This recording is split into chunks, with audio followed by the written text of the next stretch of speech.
নমস্কার, রত্নাস রেসিপিতে সবাইকে স্বাগতম। গরম গরম নরম তুলতুলে ফুলকো লুচি আমরা কম বেশি সবাই পছন্দ করি। তবে অনেক সময় দেখা যায় লুচি ফুলকো ফুলকো হয় না বা ঠান্ডা হওয়ার পরে একদম শক্ত হয়ে যায়, নরম থাকে না। লুচি ঠান্ডা হওয়ার পরেও একদম নরম তুলতুলে এবং ফুলকো কীভাবে থাকবে টিপস সহ চলুন রেসিপিটি দেখে নেওয়া যাক।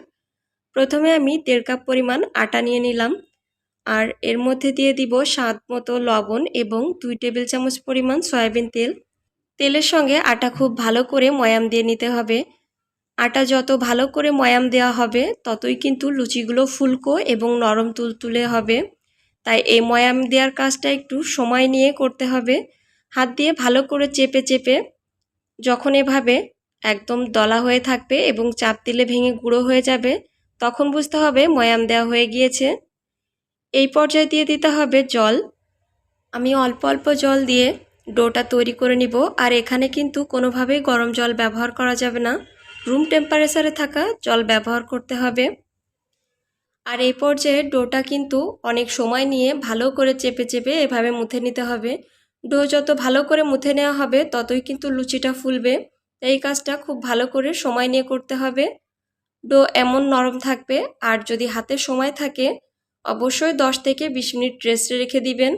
আর যদি সময় না থাকে আমার মতো এভাবে লুচিগুলো তৈরি করে নেবেন। আমি সবগুলো ডো এভাবে তৈরি করে নিয়েছি।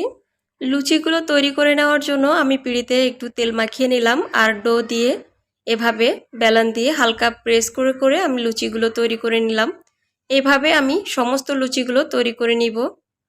কড়াইতে আমি আগে থেকে সয়াবিন তেল গরম করে নিয়েছি, আর এর মধ্যে লুচি দিয়ে দিব। লুচিগুলো কিন্তু ফুলে একদমই এরকম ডাবল হয়ে যাবে।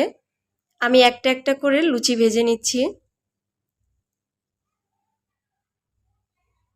লুচির উপরে এইভাবে একটু তেল দিয়ে দিতে হবে, তাহলে দুই পাশ সমানভাবে ভাজা হয়ে যাবে। এক পাশ হয়ে গেলে অপর পাশ একটু উল্টে দিতে হবে। আর এই লুচিগুলো দেখুন কতটা ফুলকো ফুলকো হয়েছে। ঠান্ডা হওয়ার পরেও কিন্তু লুচিগুলো এরকম ফুলকোই থাকবে। এখন তুলে নিচ্ছি। আমি আরও একটা লুচি ভেজে দেখিয়ে দিচ্ছি।